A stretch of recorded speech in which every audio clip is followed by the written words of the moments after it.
BCom, BBA, MCOM, MBA പോലെയുള്ള commerce പഠിക്കുന്ന വിദ്യാർത്ഥികൾക്ക് പഠിക്കാനുള്ള ഫിനാൻഷ്യൽ മാനേജ്മെൻറ്റ് എന്ന് പറയുന്ന സബ്ജക്റ്റിലെ സോഴ്സ് ഓഫ് ഫിനാൻസ് എന്ന് പറയുന്ന ചാപ്റ്ററിൽ നമ്മൾ ഷെയറിനെ കുറിച്ച് ഡിസ്കസ് ചെയ്തു. ഇക്വിറ്റി ഷെയറിനെ കുറിച്ചും അതേപോലെ പ്രിഫറൻസ് ഷെയറിനെ കുറിച്ചും കഴിഞ്ഞ ക്ലാസ്സിൽ ഡിസ്കസ് ചെയ്തു. ഇന്നത്തെ ക്ലാസ്സിലൂടെ നമ്മൾ ഡിസ്കസ് ചെയ്യുന്നത് സോഴ്സ് ഓഫ് ഫിനാൻസിൽ തന്നെ വരുന്ന ഡിബെഞ്ചേഴ്സ് എന്ന് പറയുന്ന ഒരു പാർട്ടാണ്. നേരത്തെ നമ്മൾ ടൈം വാല്യൂ ഓഫ് മണി എന്ന് പറയുന്ന ഒരു പാർട്ടിനെ കുറിച്ചും ഓൾറെഡി ഡിസ്കസ് ചെയ്തിട്ടുണ്ട്. അതിൻ്റെയൊക്കെ ലിങ്ക് ഞാൻ ഡിസ്ക്രിപ്ഷൻ ബോക്സിൽ കൊടുക്കുന്നുണ്ട്. ആ ക്ലാസ്സുകൾ കൂടെ വാച്ച് ചെയ്യുക. അതേപോലെ എൻ്റെ ഈ ചാനൽ നിങ്ങൾ ആദ്യമായിട്ട് കാണുകയാണെങ്കിൽ ചാനൽ സബ്സ്ക്രൈബ് ചെയ്യുക. നിങ്ങളുടെ കൂട്ടുകാരിലേക്ക് ഈ ക്ലാസ്സുകൾ അയച്ചു കൊടുക്കുക. നമുക്ക് നേരിട്ട് ക്ലാസ്സിലേക്ക് പോകാം. ഡിബെഞ്ചർ എന്ന് പറഞ്ഞു കഴിഞ്ഞാൽ നേരത്തെ നമ്മൾ പറഞ്ഞ സോഴ്സ് ഓഫ് ഫിനാൻസിൽ വരുന്ന ഒരു പാർട്ട് തന്നെയാണ്. ഇവിടെ എന്താണ്, ഡെപ്റ്റ് സോഴ്സ് ആണ് ഡിബെഞ്ചർ വരുന്നത്. അതായത് ഡിബെഞ്ചർ എന്ന് പറഞ്ഞു കഴിഞ്ഞാൽ it is an instrument of acknowledgement of ഡെപ്റ്റ് ആണ്. Debenture is an instrument of acknowledgement of ഡെപ്റ്റ് ആണ്. അതായത് നമ്മുടെ സ്ഥാപനത്തിലേക്ക് ഫണ്ട് റേസ് ചെയ്യാൻ വേണ്ടി, ഒരു ബിസിനസ് സ്ഥാപനത്തിലേക്ക് ഫണ്ട് റേസ് ചെയ്യാൻ വേണ്ടി നമ്മളെടുക്കുന്ന പല മാർഗങ്ങളിൽ ഒരു മാർഗമാണ് ഡിബെഞ്ചർ ഇഷ്യൂ ചെയ്യുക എന്ന് പറയുന്നത്. ഡിബെഞ്ചർ എന്ന് പറഞ്ഞു കഴിഞ്ഞാൽ എന്താണ്, it is an instrument of acknowledgement of ഡെപ്റ്റ് ആണ്. അതായത് സ്ഥാപനം പണം വാങ്ങിച്ചതായിട്ട് കാണിക്കുന്ന ഒരു അക്നോളജ്മെൻറ്റ് ഓഫ് ഡെപ്റ്റ് ആണ് ഇവിടെ നമ്മൾ ഡിബെഞ്ചർ എന്ന് പറയുന്നത്. ഒരു അക്നോളജ്മെൻറ്റ് മാത്രമാണ്. അതായത് it is an acknowledgement of ഡെപ്റ്റ് issued by a company. Normally company issue ചെയ്യുകയാണ് അണ്ടർ ഇറ്റ്സ് കോമൺ സീൽ. അതിൻ്റെ കോമൺ സീൽ ഉണ്ടാകും ആ ഒരു ഡിബെഞ്ചർ ഡോക്യുമെൻറ്റിൽ അല്ലെങ്കിൽ അക്നോളജ്മെൻറ്റിൽ. ഡിബെഞ്ചർ നോർമലി ഇൻക്ലൂഡ് ചെയ്യുന്നത് ഡിബെഞ്ചേഴ്സ് ഉണ്ടാകാം, അതേപോലെ സ്റ്റോക്ക് ഉണ്ടാകാം, ബോണ്ട് ഉണ്ടാകാം, അല്ലെങ്കിൽ any other securities of a company. അപ്പോൾ ഒരു ഡിബെഞ്ചർ എന്ന് പറഞ്ഞു കഴിഞ്ഞാൽ ഡിബെഞ്ചർ ആകാം, അല്ലെങ്കിൽ സ്റ്റോക്ക് ആകാം, അല്ലെങ്കിൽ ബോണ്ട് ആകാം. ഓക്കെ, അതായത് ഡിബെഞ്ചർ എന്ന് പറഞ്ഞു കഴിഞ്ഞാൽ ഇറ്റ് റെപ്രസെൻറ്റ്സ് ലോൺ അല്ലെങ്കിൽ borrowed capital of a company. Okay, അതായത് ബോറോഡ് ക്യാപിറ്റലാണ്. ഓണേഴ്സ് ക്യാപിറ്റലും വരുന്നുണ്ട്, അതേപോലെ ബോറോഡ് ക്യാപിറ്റലും ഉണ്ട്. ഡിബെഞ്ചർ എന്ന് പറഞ്ഞാൽ എന്താണ്, ഒരു ബോറോഡ് ക്യാപിറ്റലാണ്. അപ്പോൾ വാട്ട് ഈസ് ഡിബെഞ്ചേഴ്സ് എന്ന് ചോദിച്ചു കഴിഞ്ഞാൽ നിങ്ങൾ എന്താണ് കൊടുക്കേണ്ടത്, it is an acknowledgement of ഡെപ്റ്റ് ആണ്. It is an instrument of acknowledgement of ഡെപ്റ്റ് ആണ് which is issued by a company under its common seal. Okay, ഇതിനെയാണ് നമ്മൾ ഡിബെഞ്ചർ എന്ന് പറയുന്നത്. Debenture include stock, bond, any other securities issued by the company. Okay, ഇനി next നമ്മൾ നോക്കുന്നത് nature of debentures ആണ്. ഡിബെഞ്ചേഴ്സിൻ്റെ നേച്ചേഴ്സ് അല്ലെങ്കിൽ ഫീച്ചേഴ്സ് എന്തൊക്കെയാണ്? ഡിബെഞ്ചർ എന്ന് പറഞ്ഞു കഴിഞ്ഞാൽ it is an instrument of ഡെപ്റ്റ് owned by a company. Okay, ഒരു കമ്പനി ഓൺ ചെയ്യുന്ന ഇൻസ്ട്രുമെൻ്റ് ഓഫ് ഡെപ്റ്റ് ആണ് ഡിബെഞ്ചർ എന്ന് പറയുന്നത്. It is issued under the seal of the company. നമ്മൾ പറഞ്ഞു എന്താണ്, കമ്പനിയുടെ സീല് പ്രകാരമാണ് എന്ത് ചെയ്യുന്നത്, ഡിബെഞ്ചറുകൾ ഇഷ്യൂ ചെയ്യുന്നത്.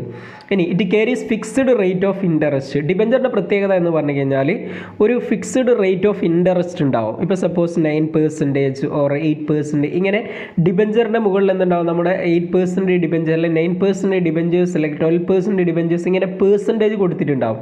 ഈ പേഴ്സൻറ്റേജ് റെപ്രസെൻറ്റ് ചെയ്യുന്നത് എന്താണ്, ഇൻട്രസ്റ്റ് റേറ്റ് ആണ്. അപ്പോൾ ഡിബെഞ്ചറിന് ഒരു ഫിക്സ്ഡ് റേറ്റ് ഓഫ് ഇൻട്രസ്റ്റ് ഉണ്ടാവും. Next nature, it contains A contract four repayment of principal amount at A specified date. നമ്മളുടെ പ്രിൻസിപ്പൽ എമൗണ്ട്, അതായത് എത്രയാണോ ഡിബെഞ്ചർ ഹോൾഡേഴ്സ് എന്ത് ചെയ്യുന്നത്, കോൺട്രിബ്യൂട്ട് ചെയ്യുന്നത്, ആ ഒരു എമൗണ്ട് തിരിച്ചടക്കാനുള്ള ഒരു കോൺട്രാക്ട്, ഒരു സ്പെസിഫൈഡ് ഡേറ്റിന് തിരിച്ചടക്കാനുള്ള ഒരു കോൺട്രാക്റ്റ് കൂടെ ഡിബെഞ്ചറിൽ ഉൾപ്പെടുന്നുണ്ട് എന്നുള്ളതാണ്. ഇനി it is generally secured by charge on asset. Normally ഇത് ഒരു അസറ്റിൻ്റെ മുകളിൽ സെക്യൂർ ചെയ്തുകൊണ്ടാണ് ഡിബെഞ്ചറുകൾ ഇഷ്യൂ ചെയ്യുന്നത്. അതായത് സെക്യൂരിറ്റി ബേസ് ചെയ്തുകൊണ്ടാണ് ഡിബെഞ്ചറുകൾ ഇഷ്യൂ ചെയ്യുന്നത് എന്നുള്ളതാണ്. ഓക്കെ, ഇനി it represents A loan capital. Debenture എന്ന് പറഞ്ഞാൽ എന്താണ്, ലോണാണ്. ഒരു സ്ഥാപനത്തിലെ ലോൺ ക്യാപിറ്റൽ ആയിട്ടാണ് ഇതിനെ അറിയപ്പെടുന്നത്. And it is repaid after A long period. Normally ഒരു ലോങ് പീരീഡ് കഴിഞ്ഞിട്ടാണ് ഇതിൻ്റെ റീപേയ്മെൻറ്റ് നടത്തുന്നത്, റിഡംഷൻ നടത്തുന്ന ഒരു ലോങ് പീരീഡ് കഴിഞ്ഞിട്ടാണ് എന്നതിലാണ് മറ്റൊരു നേച്ചർ വരുന്നത്.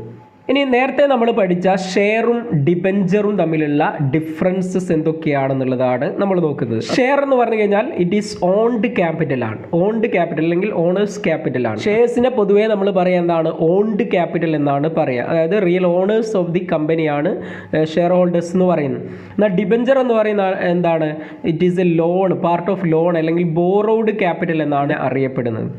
ഇനി ഷെയറിൻ്റെ മുകളിൽ ഡിവിഡൻഡ് എന്നാണ് കൊടുക്കുന്നത്. നമ്മൾ dividend is paid on shares. എന്നാൽ ഡിബഞ്ചറിന് മുകളിൽ കൊടുക്കുന്നത് എന്താണ്? ഇൻട്രസ്റ്റ് ആണ് കൊടുക്കുന്നത്. ഡിബഞ്ചറിന് മുകളിൽ റിട്ടേൺ ആയിട്ട് കൊടുക്കുന്നത് ഇൻട്രസ്റ്റ് ആണ്. ഷെയറിൻ്റെ മുകളിൽ റിട്ടേൺ ആയിട്ട് കൊടുക്കുന്നത് എന്താണ്? ഡിവിഡൻഡ് ആണ്. ഒന്നാമത്തെ നമ്മൾ പറഞ്ഞത് ഷെയർ ഓൺഡ് ക്യാപിറ്റലാണ്, ഡിബഞ്ചർ എന്താണ്? ബോറോഡ് ക്യാപിറ്റലാണ്. ഷെയറിൻ്റെ മുകളിൽ കൊടുക്കുന്നത് ഡിവിഡൻഡ് ആണ്, അതാണ് രണ്ടാമത്തെ പറഞ്ഞ. ഡിബഞ്ചറിൻ്റെ മുകളിൽ കൊടുക്കുന്നത് എന്താണ്? ഇൻട്രസ്റ്റ് ആണ്.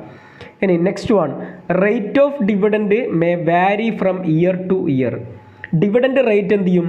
ഓരോ വർഷവും മാറിക്കൊണ്ടേയിരിക്കും എന്നുള്ളതാണ്. ഡിവിഡൻഡ് ഷെയറിൻ്റെ കേസിൽ ഡിവിഡൻഡ് റേറ്റ് ഓരോ വർഷവും മാറിക്കൊണ്ടേയിരിക്കും, ഫ്രം ഇയർ ടു ഇയർ വാരി ചെയ്യുന്നു എന്നുള്ളതാണ്. എന്നാൽ ഡിബഞ്ചർ റേറ്റ് എന്ന് പറയുന്നത് എന്താണ്? ഫിക്സ്ഡ് റേറ്റ് ആണ് ഡിബഞ്ചർ റേറ്റ് വരുന്നത്.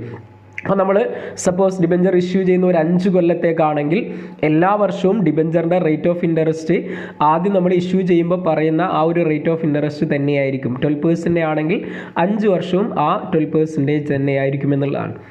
ഇനി share holders get dividend only if there is profit. Normally നമ്മൾ ഇക്വിറ്റി ഷെയർ ഹോൾഡേഴ്സിൻ്റെ കേസിലൊക്കെ പറഞ്ഞു, അവർക്ക് ഡിവിഡൻഡ് കിട്ടണമെങ്കിൽ അവിടെ പ്രോഫിറ്റ് ഉണ്ടെങ്കിൽ മാത്രമേ അവർക്ക് ഡിവിഡൻഡ് കിട്ടും എന്നുള്ളതാണ്.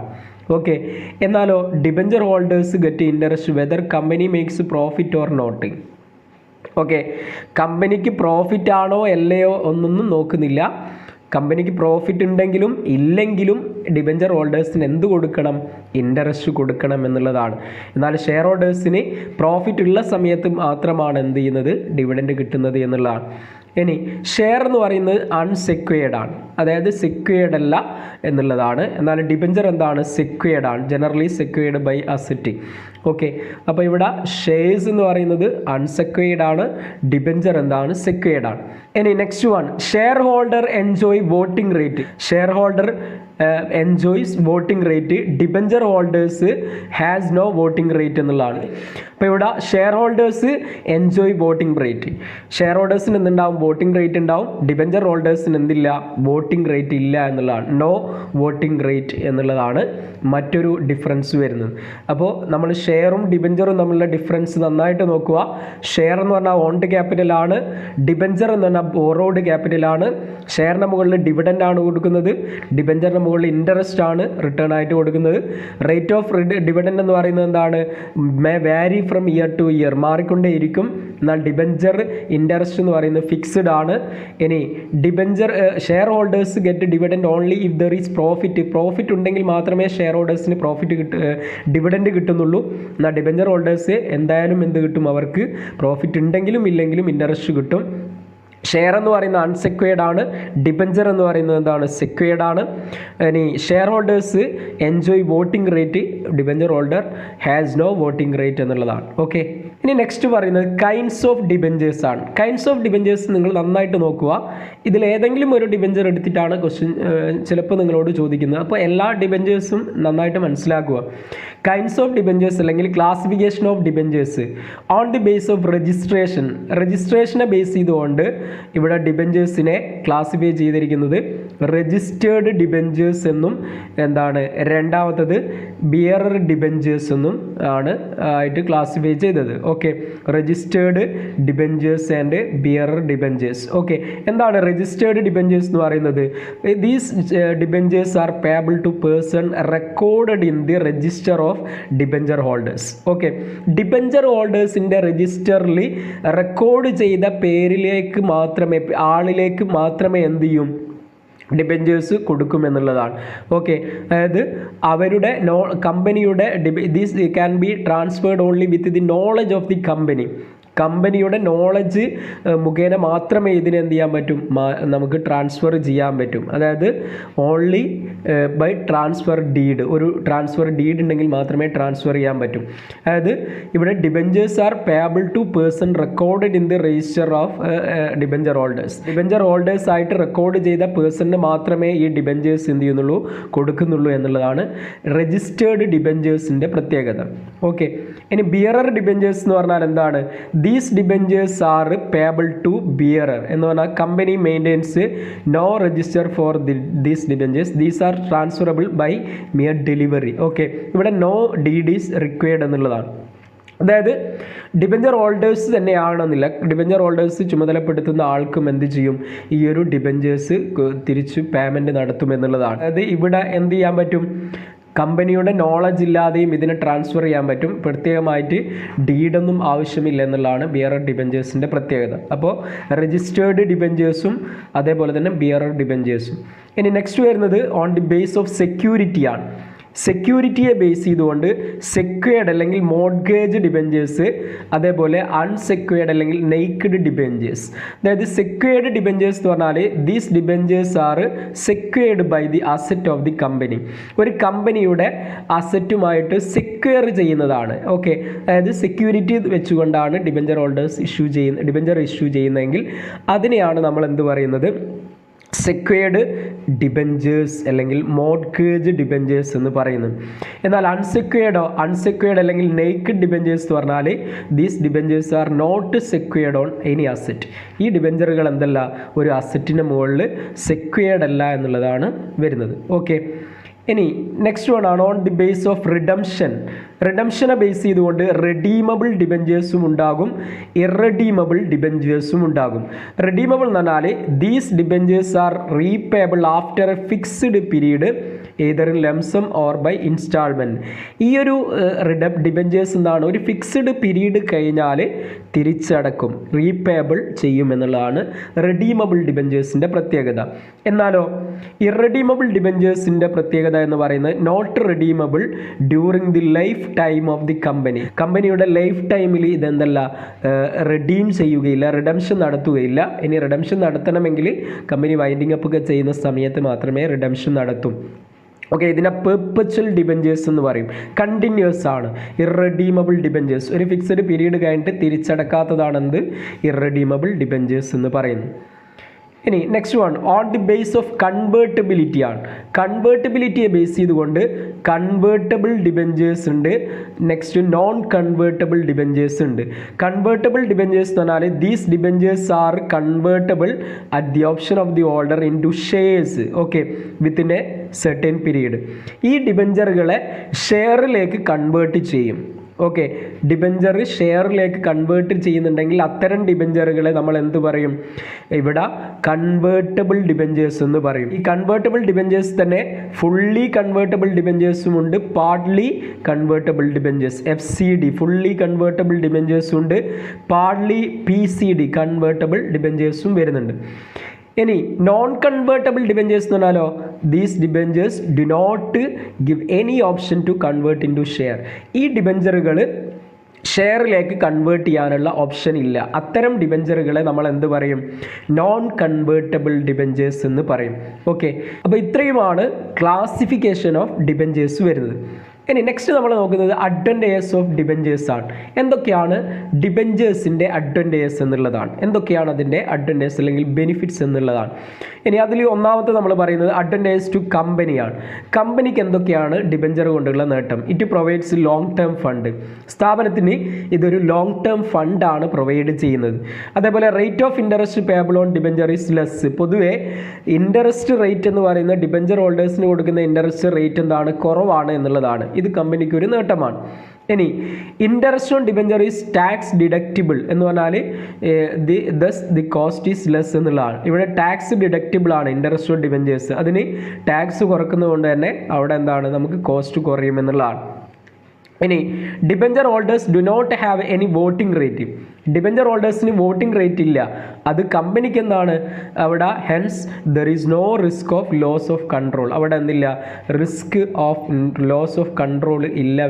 അവർക്ക് വോട്ടിംഗ് റേറ്റ് ഇല്ലാത്തതുകൊണ്ട് തന്നെ കമ്പനിക്ക് എന്തില്ല, അതിൻ്റെ റിസ്ക് ഓഫ് ലോസും വരുന്നില്ല എന്നുള്ളതാണ്. ഓക്കെ, ഇനി അടുത്ത് വരുന്നത് അഡ്വാൻറ്റേജ് ടു കമ്പനിയിൽ it enables the company to take advantage of trading on equity. Trading on ഇക്വിറ്റിയുടെ അഡ്വാൻറ്റേജ് കമ്പനിക്ക് എടുക്കാൻ പറ്റുന്നു എന്നുള്ളതാണ്. ഓക്കെ, അതെന്ത് ചെയ്യും, ഷെയർ ഹോൾഡേഴ്സ് വെൽത്ത് മാക്സിമൈസേഷൻ ഉണ്ടാകും. ഇനി debenture provides flexibility in capital structure. Debenture നൽകുന്ന എന്താണ്, ഫ്ലെക്സിബിലിറ്റിയാണ്. ക്യാപിറ്റൽ സ്ട്രക്ചറിൽ ഒരു ഫ്ലെക്സിബിലിറ്റിയാണ്. ഫ്ലെക്സിബിലിറ്റി എന്ന് പറഞ്ഞു കഴിഞ്ഞാൽ കുറച്ച് അയവുള്ള ഇതാണ് എന്നുള്ളതാണ്. എന്താണ് this is because the company can redeem debentures. കമ്പനിക്ക് എന്ത് ചെയ്യാൻ പറ്റും? റിഡംഷൻ നടത്താൻ പറ്റും as and when it has surplus fund and decide to do so. കമ്പനിയിൽ സർപ്ലസ് ഉണ്ടായി കഴിഞ്ഞാൽ ആ സമയത്ത് റിഡംഷൻ നടത്താൻ പറ്റും ഡിബഞ്ചറിനെ. അപ്പോൾ കമ്പനിക്ക് അതെന്താണ്? ഫ്ലെക്സിബിലിറ്റിയാണ്. It is relatively easy to raise fund through issue of debentures. പൊതുവേ ഷെയറിനേക്കാളും കൂടുതൽ എളുപ്പത്തിൽ ഡിബഞ്ചറുകൾ നമുക്ക് എന്ത് ചെയ്യാൻ പറ്റും? ഡിബഞ്ചർ ഫണ്ടുകൾ റേസ് ചെയ്യാൻ പറ്റും എന്നുള്ളതാണ് മറ്റൊന്ന് വരുന്നത് കമ്പനിക്ക് കിട്ടുന്ന അഡ്വാൻറ്റേജ്.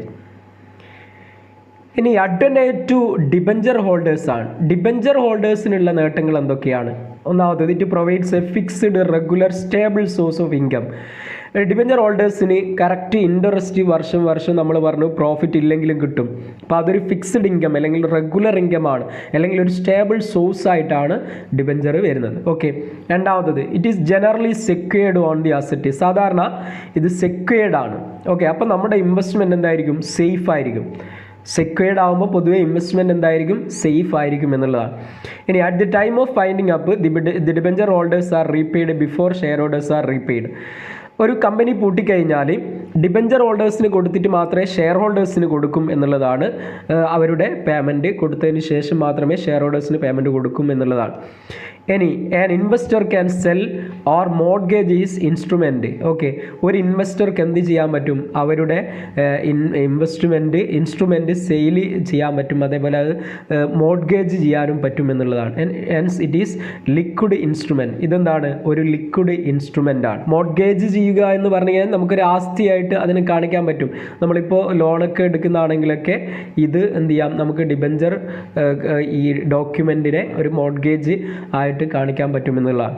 ഇനി ഡിസഡ്വാൻറ്റേജസ് ഓഫ് ഡിബഞ്ചേഴ്സ് ആണ്. ഡിബഞ്ചേഴ്സിൻ്റെ എന്താണ് ഡിസഡ്വാൻറ്റേജസ് എന്തൊക്കെയാണ്? ഡീമെറിറ്റ്സ് എന്തൊക്കെയാണ്?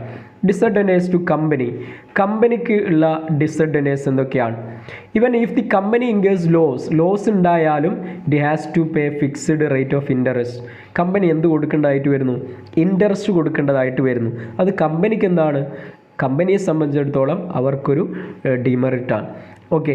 ഇനി debentures have to be redeemed on the due date. ഡിബഞ്ചറുകൾ ഡ്യൂ ഡേറ്റിന് തന്നെ എന്ത് ചെയ്യണം? റിഡംഷനായിട്ട് തിരിച്ചു കൊടുക്കേണ്ടതായിട്ട് വരും. ഓക്കെ. അത് കമ്പനിക്ക് എന്താണ്? കുറച്ച് പ്രയാസം ഉണ്ടാക്കുന്ന കാര്യമാണ്. ഓക്കെ. ഇനി third one, to raise fund through the issue of debentures the company's assets are to be മോർഗേജ്ഡ്.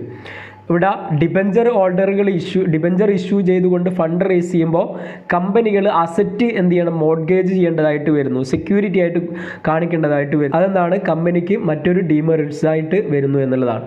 ഇനി it reduces the credit standing of the കമ്പനിയുടെ ക്രെഡിറ്റ് സ്റ്റാൻഡിങ് എന്ത് ചെയ്യുന്നു? കുറക്കുന്നു. നെക്സ്റ്റ് വരുന്ന ഡിസഡ്വാൻറ്റേജ് ടു ഡിബഞ്ചർ ഹോൾഡേഴ്സ് ആണ്. Debenture ഹോൾഡേഴ്സിനുള്ള ദോഷങ്ങൾ എന്തൊക്കെയാണ്? ഡീമെറിറ്റ്സ് എന്തൊക്കെയാണെന്നുള്ളതാണ്. അതിലൊന്നാമത്തേതാണ് debentures do not have any voting rating. ഡിബഞ്ചറിന് എന്തില്ല? വോട്ടിംഗ് റേറ്റ് ഇല്ല എന്നുള്ളതാണ്. അപ്പോൾ debenture holders have no controlling power on the management of the കമ്പനിയുടെ മാനേജ്മെൻറ്റിൽ ഡിബഞ്ചർ ഹോൾഡേഴ്സിന് എന്തില്ല? റോളില്ല എന്നുള്ളതാണ്, പവർ ഇല്ല എന്നുള്ളതാണ് ഒരു ഡിസഡ്വാൻറ്റേജ് വരുന്നത്. ഇനി debenture holders get only fixed rate of interest. Debenture ഹോൾഡേഴ്സിന് കിട്ടുന്ന ഒരു ഫിക്സ്ഡ് റേറ്റ് ഓഫ് ഇൻട്രസ്റ്റ് മാത്രമാണ്. എന്നാലോ കമ്പനിയിൽ നല്ല പ്രോഫിറ്റ് ഉള്ള സമയത്താണെങ്കിൽ അവർക്ക് എക്സ്ട്രാ എമൗണ്ട് ക്ലെയിം ചെയ്യാനുള്ള ഓപ്ഷൻ ഇല്ല. They do not have any claim on the surplus profit of the company. Okay. കമ്പനിയുടെ സർപ്ലസ് പ്രോഫിറ്റിൽ എമൗണ്ട് അവർക്ക് ഒരു കോൺട്രിബ്യൂഷൻ കിട്ടാൻ ക്ലെയിം ചെയ്യാനുള്ള ഓപ്ഷൻ ഇല്ല എന്നുള്ളതാണ്. ഇനി interest on debenture is fully taxable in the hands of debenture holders. Interest on ഡിബഞ്ചേഴ്സിൻ്റെ പ്രത്യേകത അത് ഡിബഞ്ചർ ഹോൾഡേഴ്സിൻ്റെ ഹാൻഡ്സിലാണ്, അവരുടെ കയ്യിൽ നിന്നാണ് എന്ത് ചെയ്യുന്നത്? ടാക്സ് പിടിക്കുന്നത്. അത് ഫുള്ളി ടാക്സബിൾ ആണ് എന്നുള്ളതാണ്. ഇനി the market price fluctuate with the changes in interest rate മാറുന്നതിനനുസരിച്ച് മാർക്കറ്റ് പ്രൈസ് ഓഫ് ഡിബഞ്ചേഴ്സും എന്ത് ചെയ്യുന്നു? ഫ്ലക്ച്വേറ്റ് ചെയ്യുന്നു എന്നുള്ളതാണ് മറ്റൊരു ഡിസഡ്വാൻറ്റേജ് വരുന്നത്. ഓക്കെ. അപ്പോൾ ഇത്രയുമാണ് ഡിസഡ്വാൻറ്റേജ് അല്ലെങ്കിൽ ഡീമെറിറ്റ്സ് വരുന്നത്. ഇനി ഇതിൽ വരുന്ന ഒരു ടേമാണ് ഇൻഡഞ്ചർ എന്ന് പറയുന്നത്. ഇൻഡഞ്ചർ ചിലപ്പോൾ വൺ വേർഡിനൊക്കെ ചോദിക്കാം. ഇൻഡഞ്ചർ എന്ന് പറഞ്ഞാൽ an indenture is a debenture trust deed between the company and company issuing debentures and debenture holders. Debenture ഹോൾഡേഴ്സും കമ്പനിയും, അതായത് ഈ ഡിബഞ്ചറുകൾ ഇഷ്യൂ ചെയ്യുന്ന കമ്പനിയും ഡിബഞ്ചർ ഹോൾഡേഴ്സും തമ്മിലൊരു ട്രസ്റ്റ് ഡീഡാണെന്ത്? ഇൻഡഞ്ചർ എന്ന് പറയുന്നത്. Okay, trust deed between company issuing debentures and debenture holders. Okay, അപ്പോൾ ഡിബഞ്ചേഴ്സ് എന്ന് പറയുന്ന പാർട്ടിൽ ഇത്രയും കാര്യങ്ങളാണ് നമ്മൾ മനസ്സിലാക്കേണ്ടത്. എന്താണ് ഡിബഞ്ചർ, ഡിബഞ്ചേഴ്സിൻ്റെ ടൈപ്സ് എന്തൊക്കെയാണ്, ഡിബഞ്ചറും ഷെയറും തമ്മിലുള്ള ഡിഫറൻസ് എന്തൊക്കെയാണ് എന്നുള്ളത് നന്നായിട്ട് നോക്കുക. അപ്പോൾ വീണ്ടും പുതിയൊരു ക്ലാസ്സുമായി നമുക്ക് കാണാം. Thank you.